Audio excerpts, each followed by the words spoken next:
చూస్ country delight, live better. ఇప్పుడే country delight app ని download చేసుకోండి.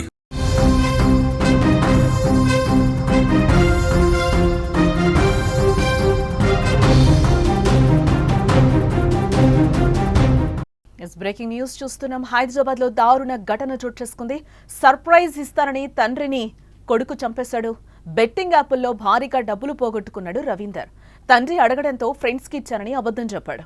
రోజులు గడుస్తున్నా డబ్బు తిరిగి తేకపోవడంపై తండ్రి ఆగ్రహం వ్యక్తం చేశాడు. సర్ప్రైజ్ ఇస్తానని తండ్రినైతే పిలిపించాడు రవీందర్. కంఠంలో కత్తి దించి తండ్రిని చంపేశాడు రవీందర్. ఆత్మహత్యగా చిత్రీకరించే ప్రయత్నం చేశాడు. పోలీసుల విచారణలో అసలు విషయాలు బయటపడుతున్నాయి. హైదరాబాద్ నగరంలో అత్యంత దారుణమైన ఘటన జరిగిందని చెప్పుకోవచ్చు. తండ్రి కంఠంలోకే కత్తి దించాడు ఓ కొడుకు. సర్ప్రైజ్ అంటూ నిర్మానుష్య ప్రాంతానికి వెళ్లి కళ్లకు గంతలు కట్టి కసిదీరా కత్తి దించి చంపేశాడు. ఆ తర్వాత ఆత్మహత్య అంటూ నాటకమాడాడు. కానీ అసలు విషయం బయటపడటానికి ఎక్కువ సమయం అయితే పట్టలేదు. అసలు తండ్రిని చంపాల్సిన అవసరం కొడుకేం వచ్చింది? సర్ప్రైజ్ అంటూ నిర్మానుష్య ప్రాంతానికి వెళ్లి ఎందుకు చంపేశాడు అనే ప్రశ్నలకు జవాబులు వెతికితే కళ్లు బయలుగమ్ముతున్నాయి. ఈ హత్య వెనుక బెట్టింగ్ భూతం ఉంది. హనుమంతు వనపర్తి జిల్లా నుంచి ఉపాధి కోసం హైదరాబాద్ వచ్చి గోపన్పల్లి ఎన్టీఆర్ నగర్ కు వలసొచ్చి మేస్త్రిగా పనిచేస్తున్నాడు. అయితే ఇటీవల హనుమంతు ఇంటి దగ్గర తన పేరు పైన ఉన్న భూమి తనఖా పెట్టి 6 లక్షలు అప్పు తెచ్చి ఇంట్లో దాచాడు.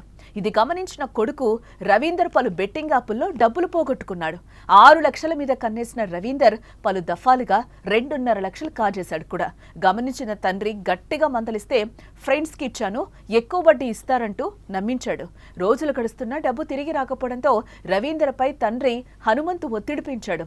దీంతో ఎలాగైనా నా బండారం బయటపడుతుందని భావించిన రవీందర్ పెద్ద స్కెచ్ వేశాడు. తనని ప్రేమతో పెంచి పెద్ద చేసిన తండ్రిని అంతం చేయాలని పంతం పట్టాడు. తండ్రితో ప్రేమగా ఉన్నట్టు నటించసాగాడు. బుధవారం సాయంత్రం తన ఫ్రెండ్ మన డబ్బుతో పాటు గిఫ్ట్ కూడా తెస్తున్నాడు, నీకు సర్ప్రైజ్ ఇస్తాను నాన్నోయ్ అంటూ నమ్మించాడు. కళ్లకు గంతలు కట్టాడు. ఎవరూ లేని ప్రాంతం ఎంచుకున్నాడు. అక్కడికి తీసుకెళ్లాడు. అప్పటికి అక్కడ సిద్ధం చేసిన కత్తితో గొంతులో పొడిచి చంపేశాడు. తర్వాత నాన్న ఆత్మహత్య చేసుకున్నాడంటూ బంధువుల్లో ఒకరికి ఫోన్ చేసి చెప్పాడు. అందరినీ అలానే నమ్మించాలని చూశాడు. కానీ పోలీసుల ముందు రవీందర్ పప్పులుడకలేదు. 4 పీకి మరీ నిజం కక్కించారు పోలీసులు.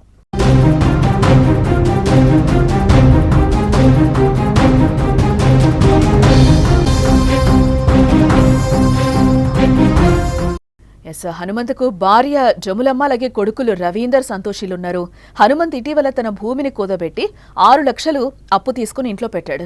ఇంటర్ పూర్తి చేసిన పెద్ద కొడుకు కెతావత్ రవీందర్ యాప్లో ఆన్లైన్ బెట్టింగ్లకు అలవాటు పడ్డాడు. ఎవరికీ తెలియకుండా ఇంట్లో నుంచి 2.5 లక్షలు తీసుకెళ్లి బెట్టింగ్లో పోగొట్టుకున్నాడు. తండ్రి పదే పదే డబ్బుల గురించి అడగ్గా అవసరానికి స్నేహితునికి ఇచ్చానని త్వరలో తిరిగిస్తాడంటూ కూడా ఆయనకి చెప్తూ వచ్చాడు. దీంతో రోజు ఇంట్లో డబ్బుల గురించి గొడవ జరుగుతూ ఉండేది. ఈ క్రమంలో రవీందర్ తన స్నేహితుడు డబ్బులు ఇచ్చేందుకు వస్తున్నాడు. మంగళవారం తండ్రిని ఎన్టీఆర్ నగర్లోని నిర్మానుష్య ప్రాంతానికి తీసుకువెళ్లడం జరిగింది. నీకు మంచి సర్ప్రైజ్ ఇస్తానని నమ్మించి తండ్రి కళ్లకు గంతలు కట్టాడు. అప్పటికి అక్కడ సిద్ధంగా ఉంచిన కత్తితో గొంతులో బలంగా పొడిచాడు. దాదాపు 100 మీటర్ల వరకు పరిగెత్తి కింద పడిపోయి హనుమంతు అక్కడికక్కడే ప్రాణాలు వదిలినట్లుగా సమాచారం. అనంతరం రవీందర్ బాబాయ్ రమేష్ కు ఫోన్ చేసి నాన్న కత్తితో పొడుచుకుని చనిపోయాడని చెప్పాడు. ఆత్మహత్యగా కుటుంబ సభ్యులకు బంధువులను నమ్మించి మృతదేహాన్ని అంత్యక్రియల కోసం కోతులకుంట కూడా తరలించడం జరిగింది. కాగా ఈ విషయం తెలుసుకున్న గచ్చిబౌలి పోలీసులైతే ఘనపూర్ పిఎస్ కు సమాచారం ఇచ్చారు. అంత్యక్రియలు నిర్వహిస్తే అందరిపై కేసు నమోదవుతుందని హెచ్చరించి మంగళవారం రాత్రి హనుమంతు మృతదేహాన్ని తిరిగి గచ్చిబౌలి పిఎస్ కు తీసుకురావడం జరిగింది. మృతదేహంతో పాటు వచ్చిన రవీందర్ ను విచారించగా తానే హత్య చేశానని ఒప్పుకున్నాడు. నిందితుడిని అరెస్టు చేసి రిమాండ్ కి కూడా తరలించడం జరిగింది పోలీసులు.